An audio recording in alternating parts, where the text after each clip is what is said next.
My name is Jessie Benjamin. I am a mother of 4. I'm from Chipuktuk or Halifax, Nova Scotia, and I am a personal trainer and I work at the Mi'kmaq Native Friendship Center as the Active Living Community Coordinator. I also fancy shawl dance and sew and bead on the side.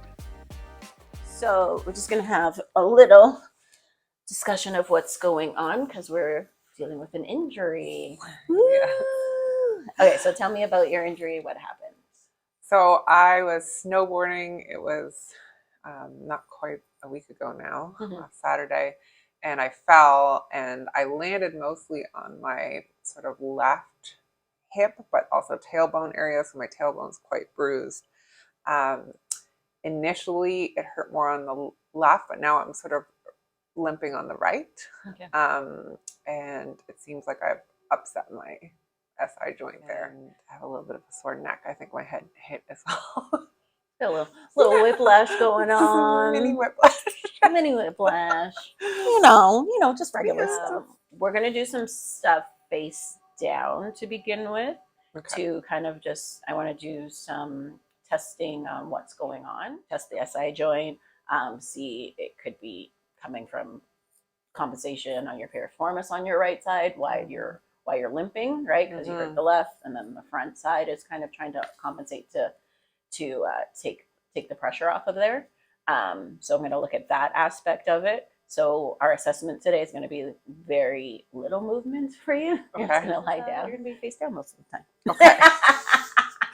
Alrighty. So we're going to do a little bit of assessment. That one I feel in my lower back a bit. Okay. And you're feeling right in the sacrum? Or? There-ish, I guess. Right here? A little more. Yeah, sort of. Right there. Who is Jessie Benjamin? Outside of being a mom, outside of being a trainer in the fitness and wellness industry, who are you? Well, I am just me. I'm Mi'kmaq. My father's Mi'kmaq. My mother's white. I grew up off reserve, but my family is from Eskasoni, and I spent a lot of time there, especially in my younger years. So I feel very lucky to have done that.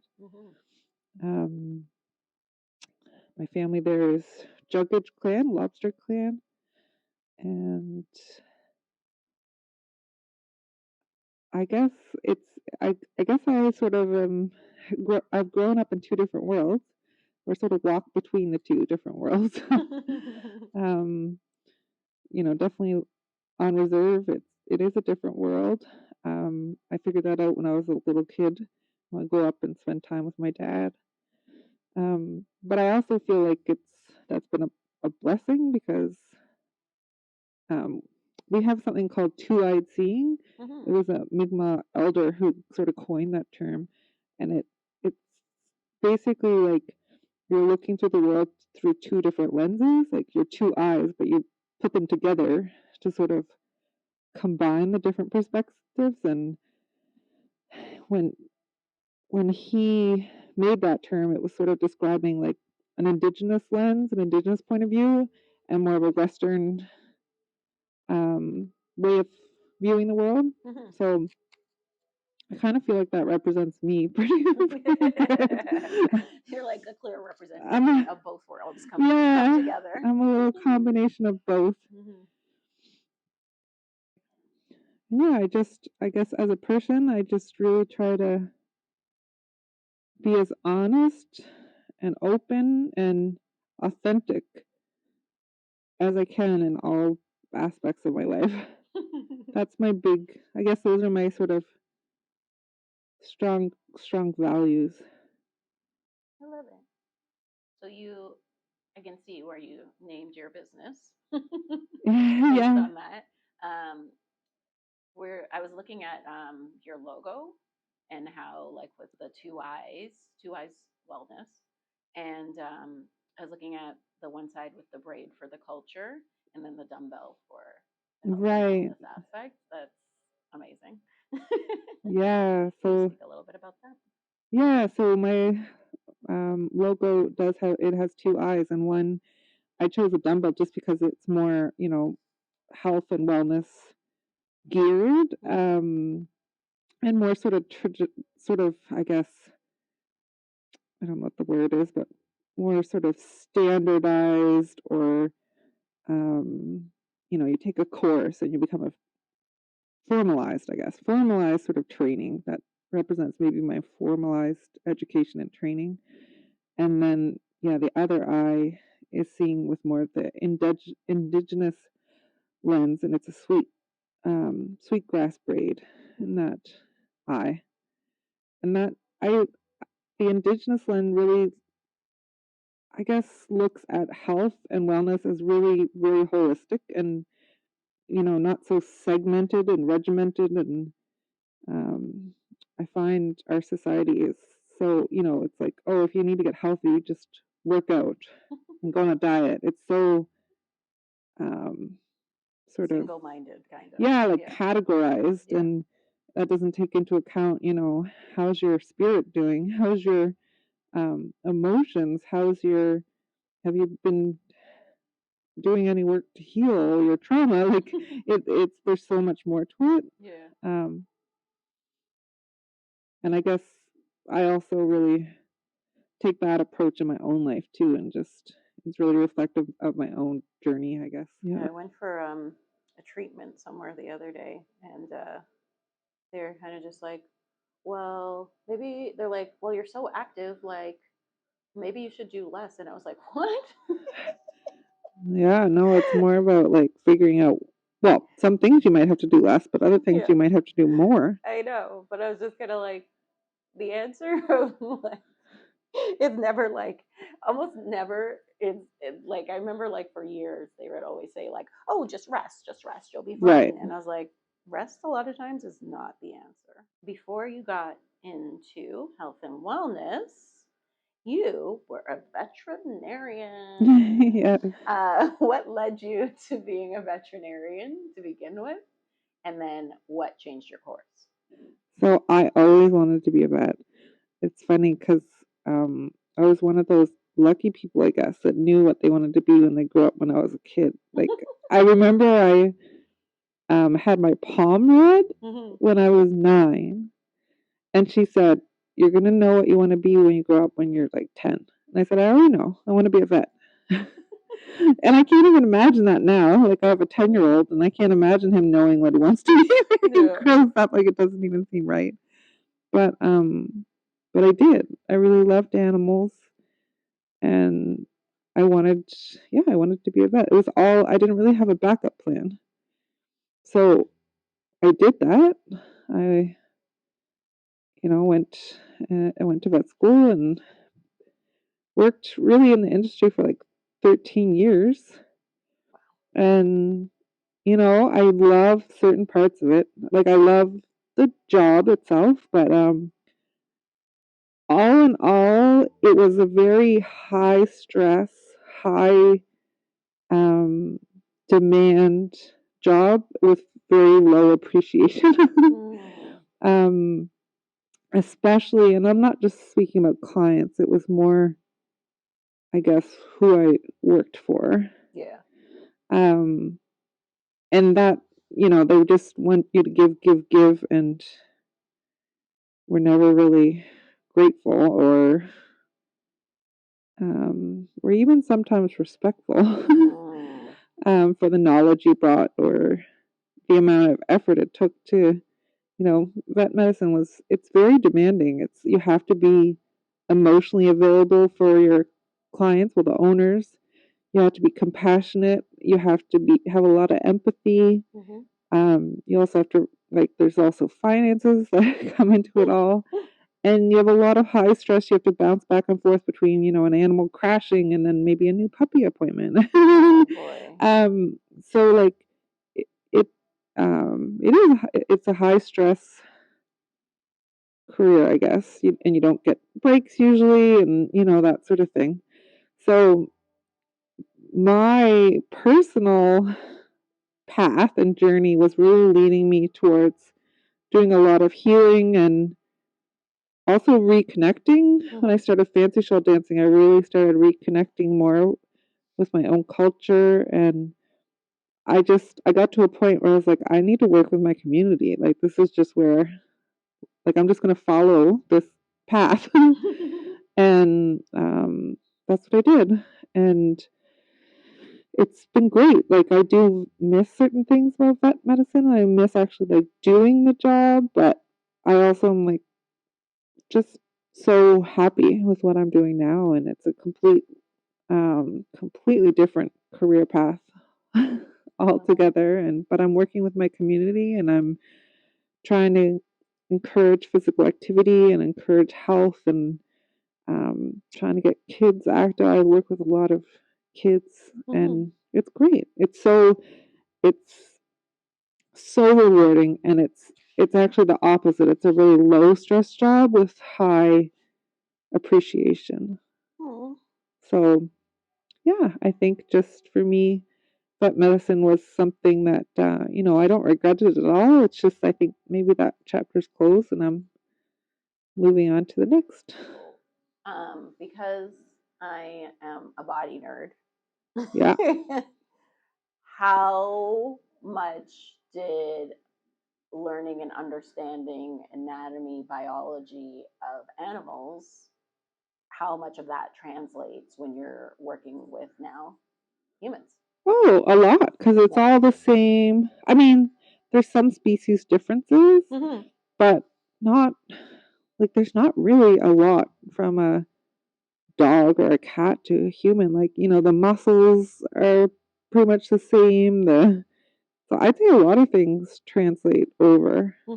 Sometimes they have different names in humans. Like in dogs, they have the cranial cruciate ligament. In humans, it's the anterior cruciate ligament. But it's the same thing. But it's the same thing. There is, I'd say, like in general, sort of physical rehabilitation and different methods for helping, like especially like arthritis and different injuries. Like I think that is becoming at least more accepted and common. When you, how old were you when you started fancy dancing? Like 39. I know. I was like, side note, I know she looked real young, but she real grown. I'm 41 right now. Yes. I know people are probably like trying to do the math when you're like, I was a veterinarian for 13 years. And they're like, what? So you started when you were 12? No, she grown. Yeah, I was really late getting into dancing, but I also believe that just things happen in their own time when they're supposed to happen, and maybe I just wasn't ready before. Of course, like when you were younger, you were a young mom. Yes, exactly. I was deep into taking care of others and ignoring myself. How old were you when you had your first daughter? 20. 20. You're a baby having a baby. I was a baby. I was a baby in school.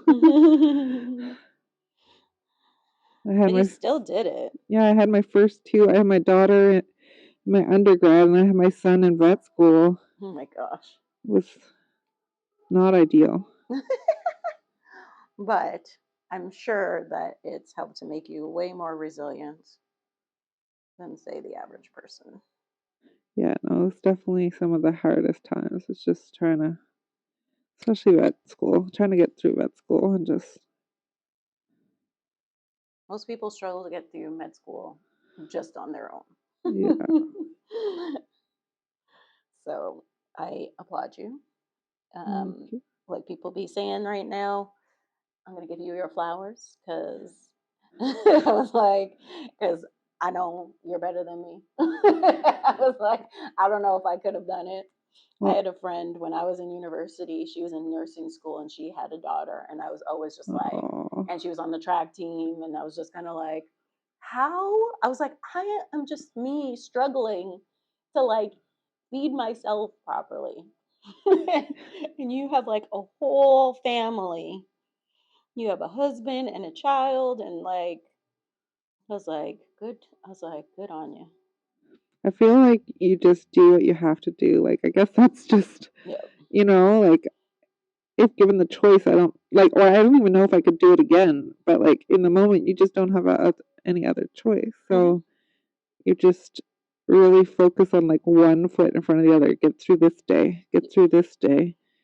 Get through this test. Get through, and you just, eventually you've taken enough steps that you're at the end. Yeah. And is it just like,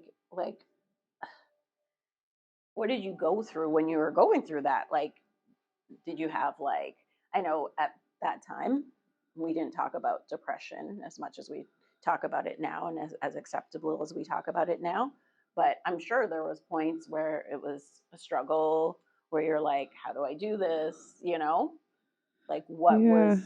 what kind of strategies did you use? I'll call them coping strategies because that's what they are, right?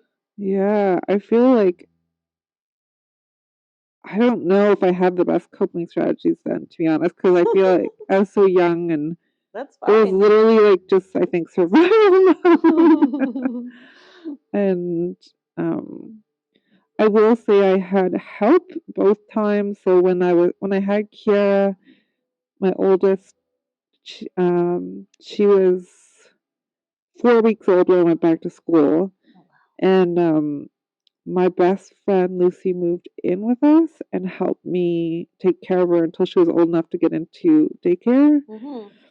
And like, if it weren't for her, it wouldn't have worked. Oh my And gosh. she would like walk her to school so I could see her in between classes, or nurse her. Yeah. And my sister did the same thing for me when I went back with my son. So my son was 6 weeks old when I went back to school. And same thing, she lived with us for 2 months, like in the summer. And I did all my rotations that I had to be on call and stuff. I did them during that summer. And same thing, she would bring him to school and I could nurse him. She'd bring me lunch. So it was like, I don't think I could have done it entirely by myself. Yeah, it takes that village though, right? Yeah. Yeah. So grateful that you had that. Yeah, me Right? too. You had people that supported you. And that's the thing, like the type of person that you are, it's people believed in you, right? And they wanted to be there to support you. And that's amazing. It was so, Love to I'm see it. Love to forever see it. grateful. So you're 39, you're a fancy dancer. You're still a veterinarian at this time?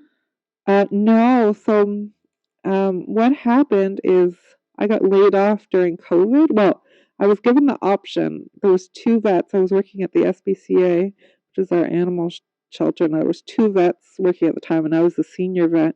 So they gave me the option to either take a layoff or continue to work. I took the layoff because I was really worried about my kids and all doing online school and just how that was going to work. And I took the layoff, and also, yeah, I was off for most of COVID because even when they wanted another vet back, I didn't have childcare. So I said, no, I can't go back. And I'd been really unhappy before that time anyways. So I was like, I don't know if I'm going to go back. And I really took that opportunity to, figure out what I wanted to do moving forward. And that's also when I started fancy shawl dancing. So I started during COVID, like just dancing in my basement. And I started beading and I started sewing. I made my own regalia.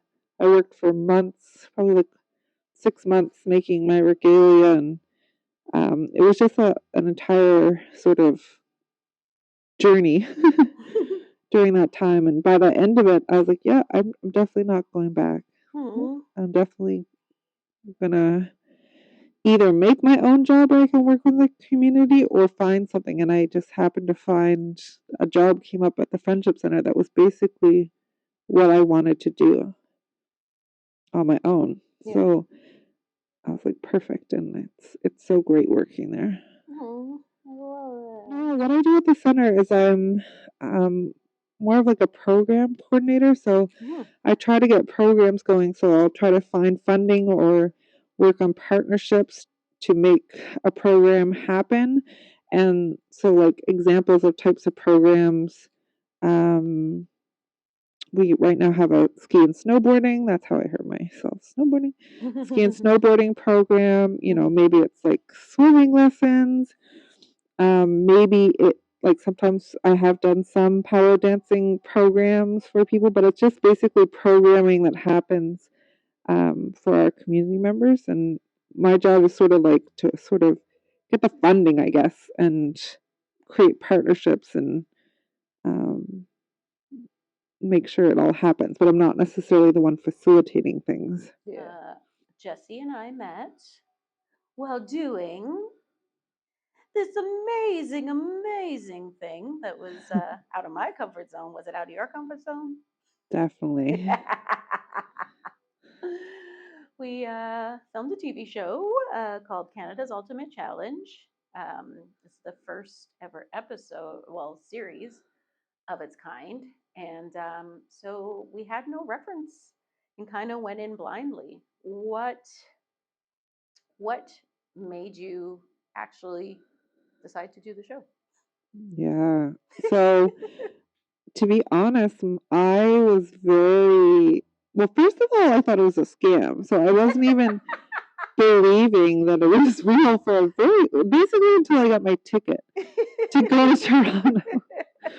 So, yeah, that, and even when sort of I heard that I had been accepted, I was scared. Like, I didn't want to be away from my kids for that long. I didn't want to be away from my animals. I have a bunch of senior pets. I just lost a couple of pets prior to that, so I was really worried about the ones that I still have, and I didn't know if my kids would be okay. And it was actually my children who convinced me to go. Like, they're kind of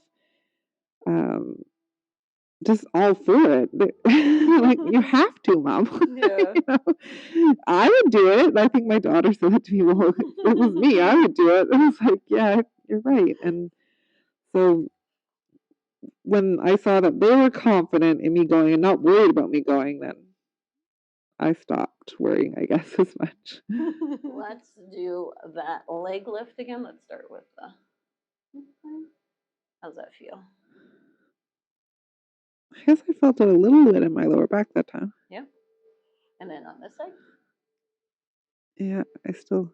Same spot? I feel it. Yeah, both times I feel it about the same spot now. But you're feeling it on the left side and you weren't before. No. Literally before we went on, we started filming, we got into this long discussion about how, like, sometimes you live in your trauma and then when you start to deal with it, it swings in the opposite direction. Like, it almost gets way worse before it gets better. And a similar thing happens when you're working on the body, right? Yeah. So when you're working on an injury, sometimes it has to feel a lot worse before it can feel better. So it's like almost like if you go to anybody, like your physio, your chiro, your athletic therapist, sometimes we have to recreate the injury, right? Yeah. And we have to reactivate it in order to be able to understand it so that we can potentially help it. Are your love languages? I got more. One, don't feel like you have to stick to whatever there's 5 of them. If you need to be reminded, I will try to remember them for you. Don't feel like you have to be tied to those.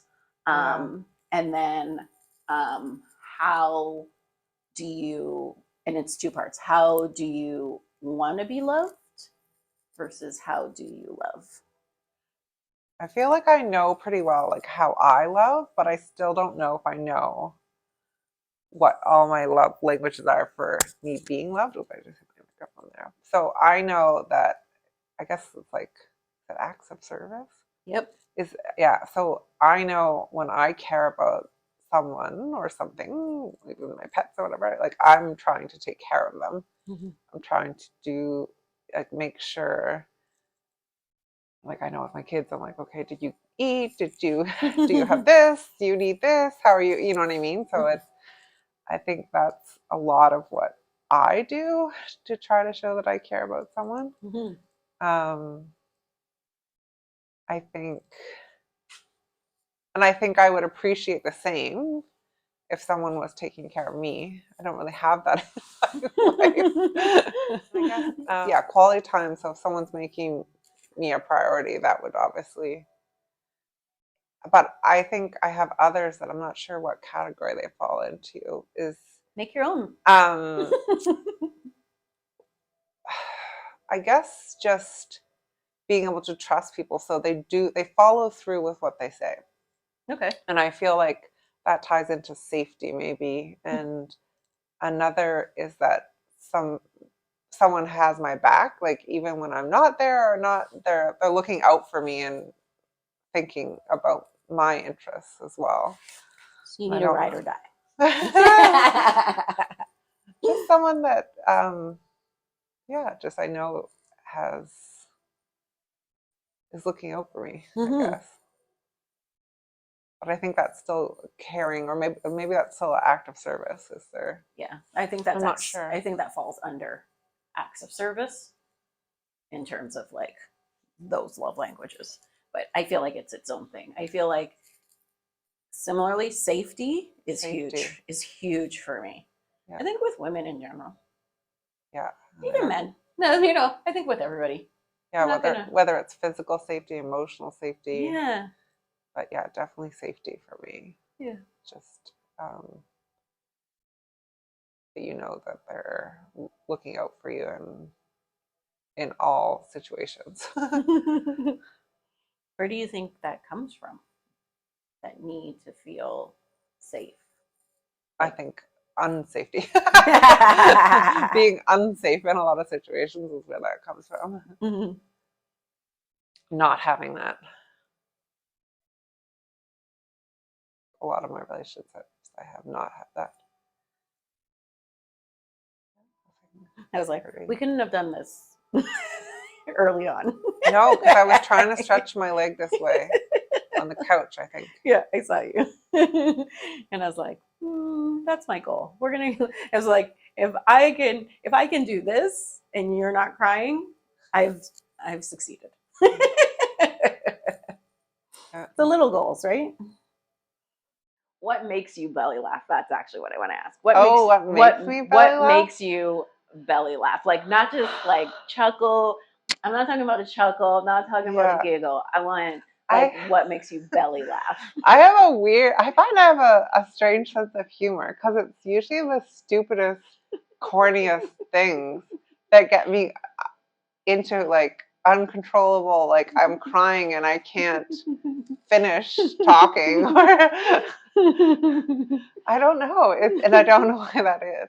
Although certain things just make me, like, honestly, babies belly laughing makes me, like, there's certain things that just make me so happy every single time. And I think that really, like, infants, they have this crazy belly laugh that is just, like, affecting their whole body. And it's just the best sound in the world. I think that's one of them. But other than infants, I feel like it's just random, really, really corny little things that make me just giggle and giggle and giggle. I don't know. But it's not really consistent. Not every single day. I feel like it has to build. Like, I feel like I get to a point where then it's just, but it is a little bit hard to make me laugh sometimes. I'm very sort of literal and logical. So like some things just, I guess your average joke doesn't always make me laugh. Do you think that a lot of that comes from being disciplined? I don't know.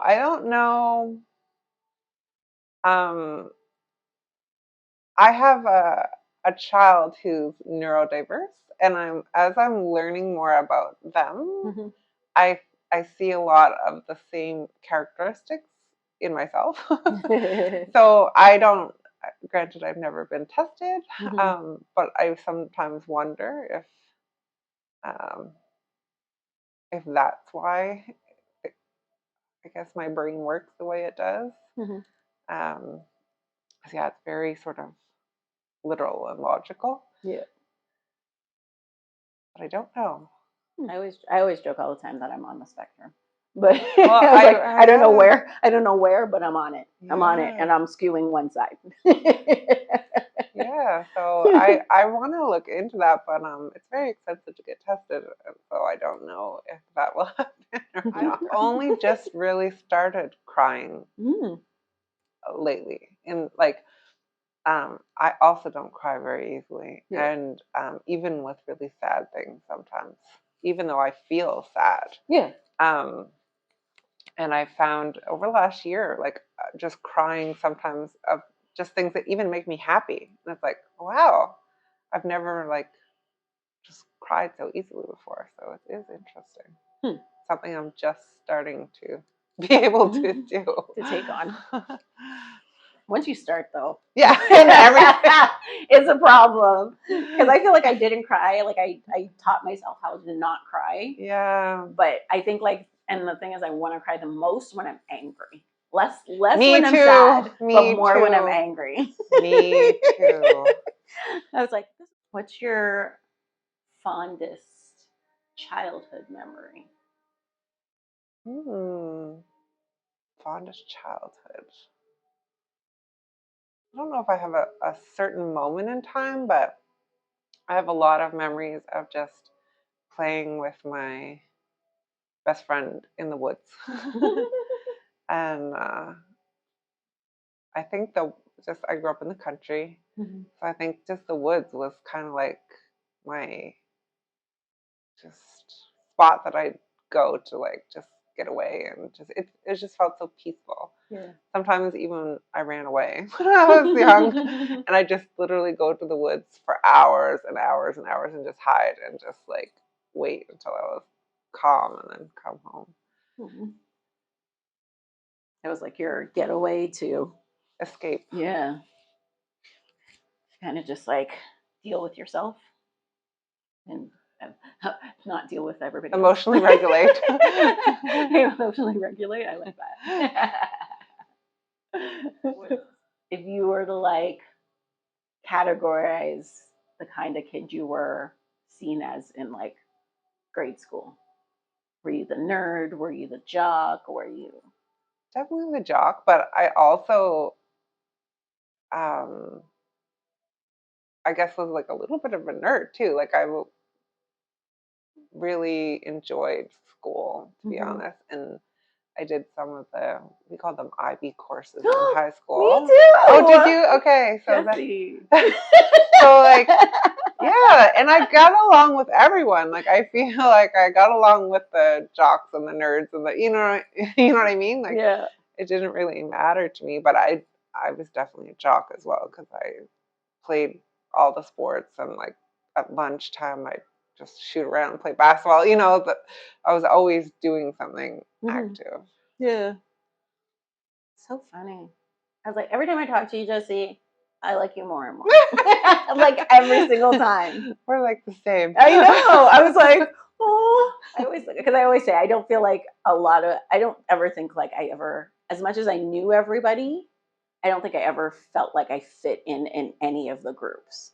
Like I was just kind of like a floater. Like I'd go from group to group, and I knew everybody. I'd chit chat. Everybody's like, "Oh, the seven," like But at the same time, I didn't feel like I belonged in any of them. Aww. Which is no, and that I feel like that's a lot of still who I am. Like you know what I mean? And that ended up being a good thing because part of me didn't feel like I needed to. Well, yeah. Or I wanted, exactly. Or I didn't want to. I didn't want to be like pigeonholed, right? Yes. Into like one thing, like you're only a jock, or you're only with the nerd kids. Like I was like, I was a nerd kid, I was in IB for full IB grade 10, went to partial in for 11 and 12. Yeah, exactly. I feel the same, that well, that's the story of my life, is I don't really fit in any specific box or hole. Yeah. I'm always more than one thing simultaneously. Yeah. That's the thing. It's just kind of like you spend a lot of your youth trying to fit in. But it's also, I hope, and I feel like your kids' generation, like they're a little bit better of understanding that that's just a part of their growth. Like we didn't know that's what we were doing, is trying to figure out who we are and what we liked, we didn't know any better, but Yeah, I feel like they at least have more tools I think so too. than we had. And they have like supportive parents, that kind of understand it a little bit better.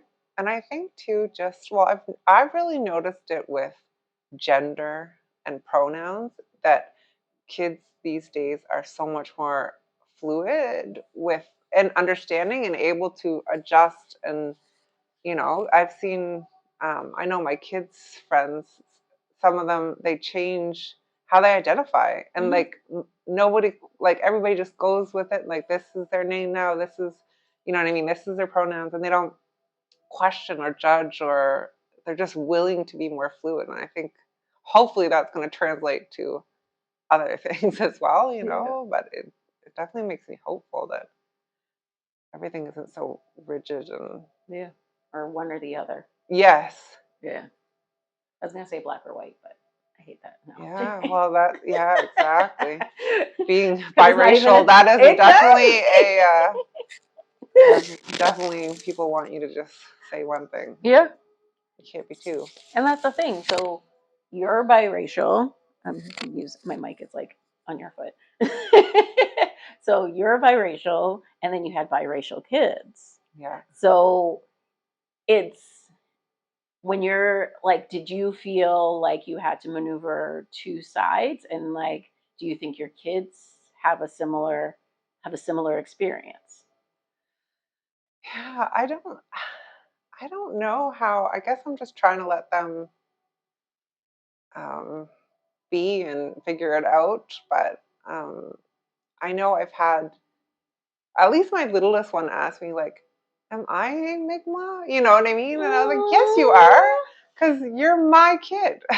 But is it If because I am, you are, and don't ever let anyone tell you you're not. yeah. Is it because of like skin tone aspects?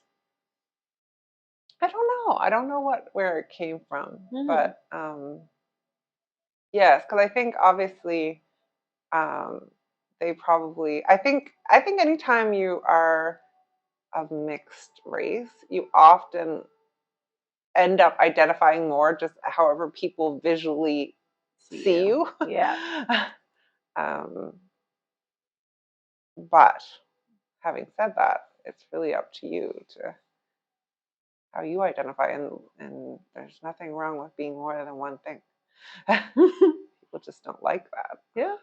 Well, there's also like normally in this is more statistically than like, everybody, but children are more likely to take on the culture of their mother, Hmm.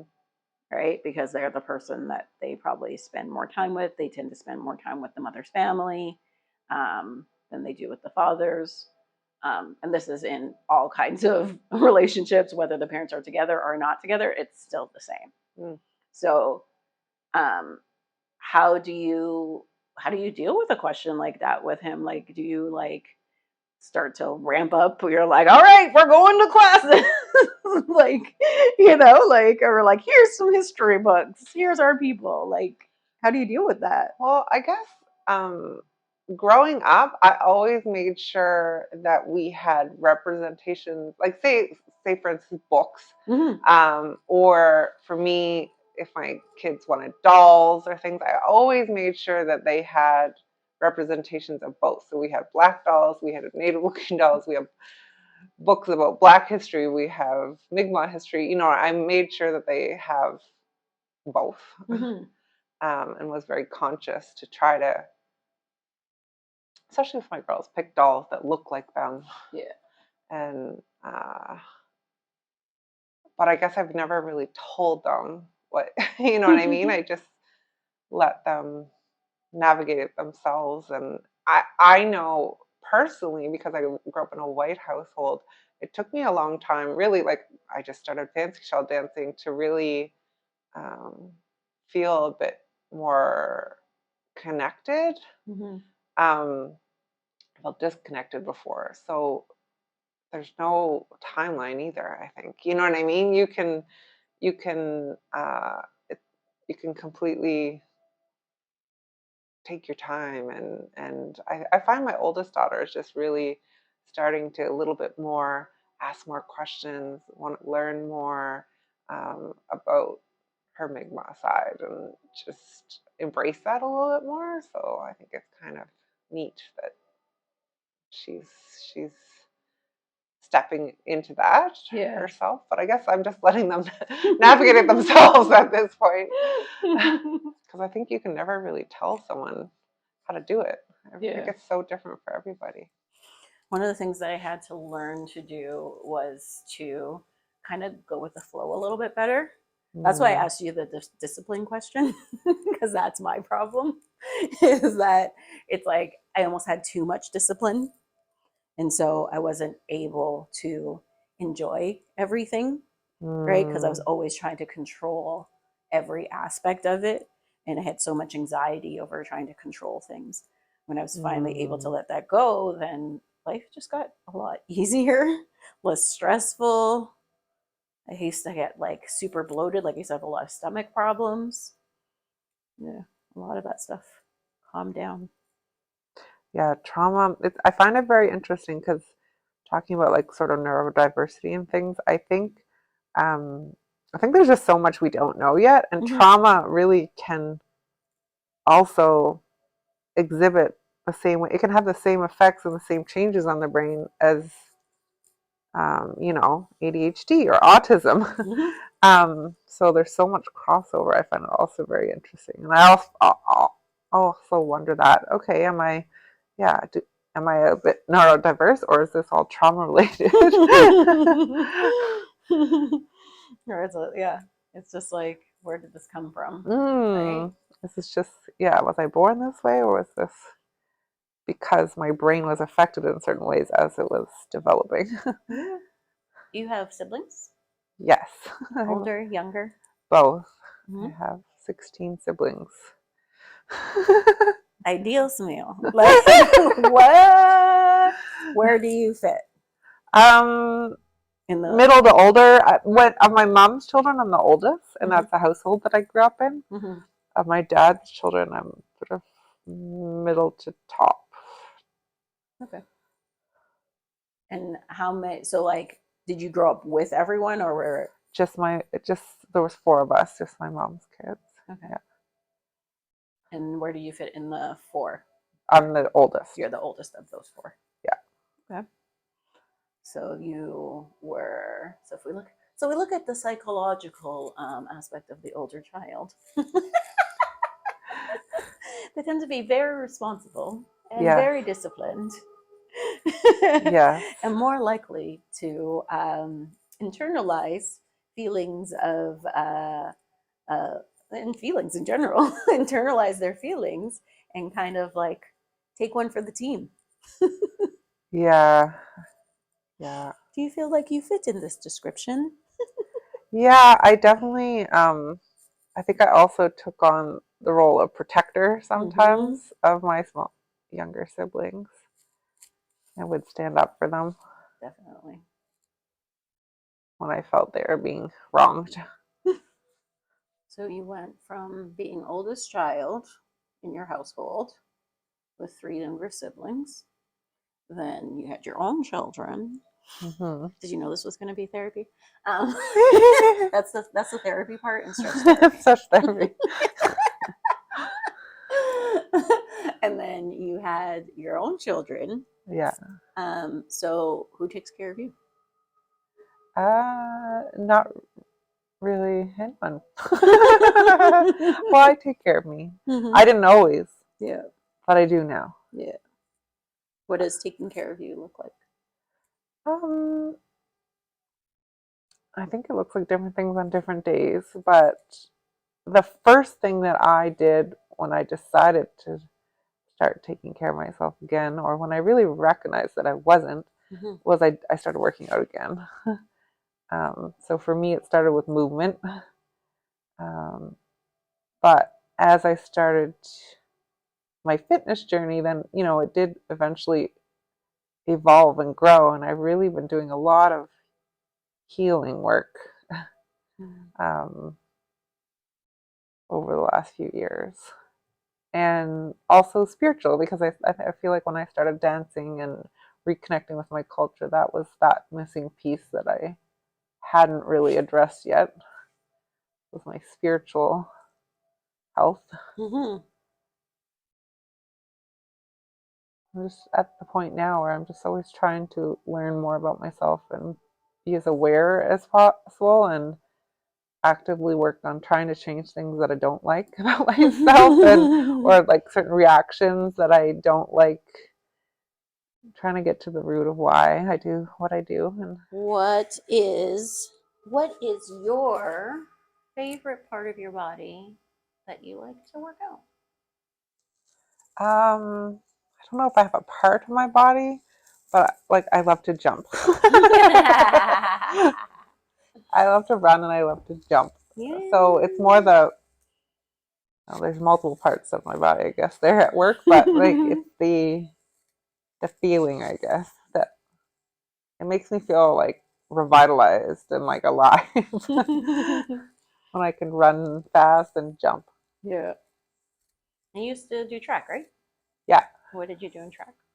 I did a bunch of, I tried almost everything over the years. The things that I did the best at was like mid to long distance. I also did cross country, but I also jumped. I did hurdles. I tried throwing one year. I did shot put one year. So I did a little bit of everything. Nice. Yeah, but did you do long jump? I did triple jump. I was a triple jumper. I was like, yay! Did you love it? I did, but I think the thing I love the best is still running. Yeah. See, the thing with running for me is I find it's almost like meditating. Because I mean, I guess in general, fitness is sort of like that for me, but running in particular, because it does happen over such a long period of time, and I'm just focusing on my breathing, and I'm just focusing on what my body is like. It's really allows me to like check in and connect with my body, because I'm just focused on that and nothing else.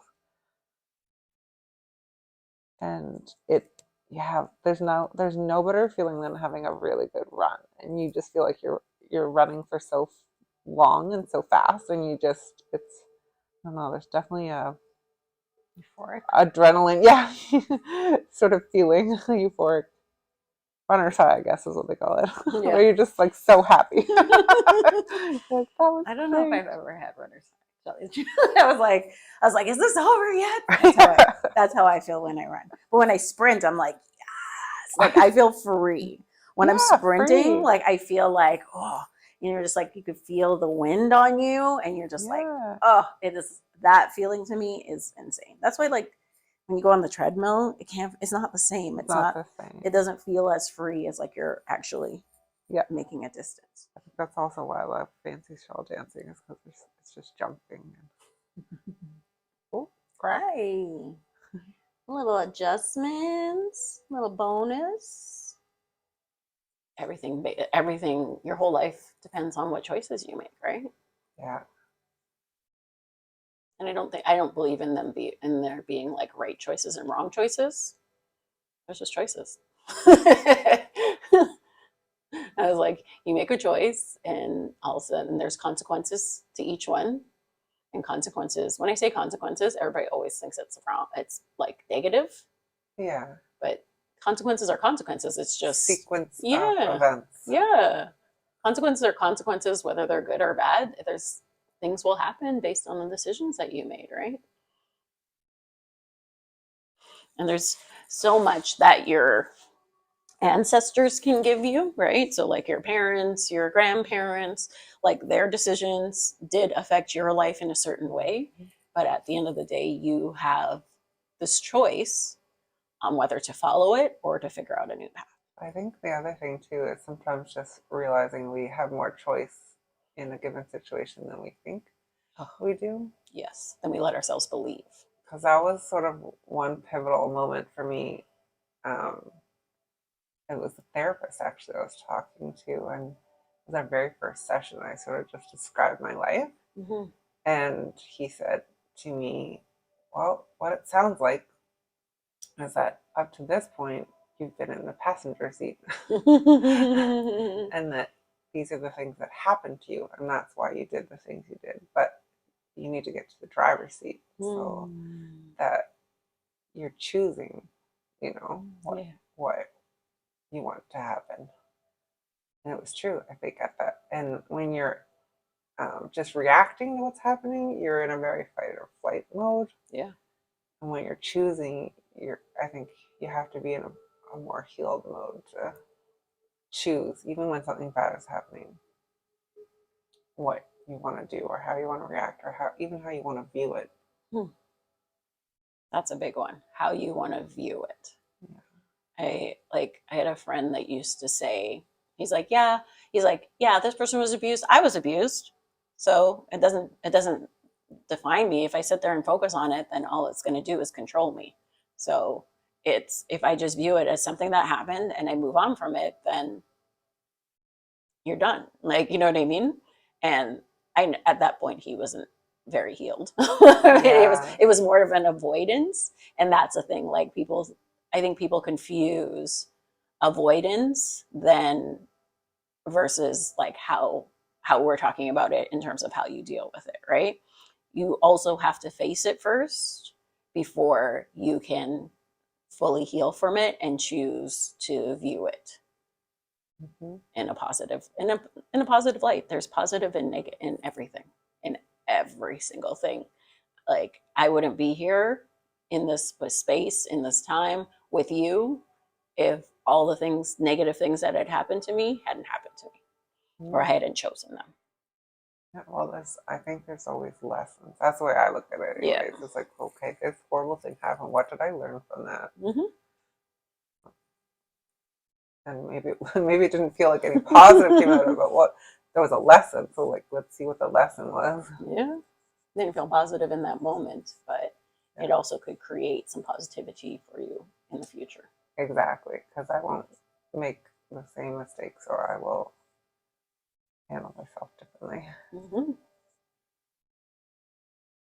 Well, even if you think about it, if you look at COVID changed people's lives in so many different ways.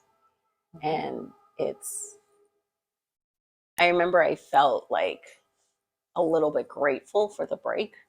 Yeah, me too. I said that. I said, like, this is, like, it was such a blessing for me because I could finally really focus on myself because I wasn't just working all the time, and then just like I had time to like stop and reflect.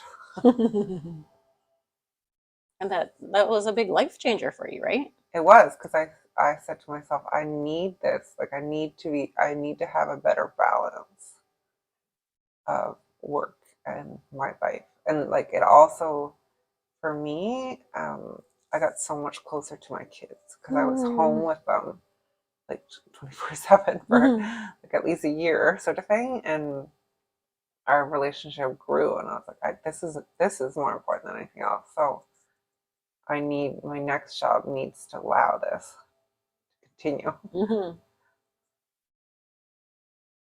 And I'm sort of working from home a lot of the time now, which is allowing that to continue. So I could never have worked from home as a vet.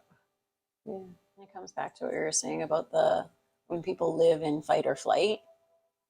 That's why a lot of people had to actually come face to face with themselves, right? When the whole world shut down, and they couldn't do either. They couldn't fight or flight, right? There was nothing they could do about it. It was all out of their control. And a lot of people couldn't handle it. It was not, because they're so used to that go, go, go, Mm-hmm. that stopping just brought a lot of things to light, a lot of the things that they were running from. Mm-hmm. And some people either grew from it or they didn't. Yeah. All right, so walk around, see how everything feels.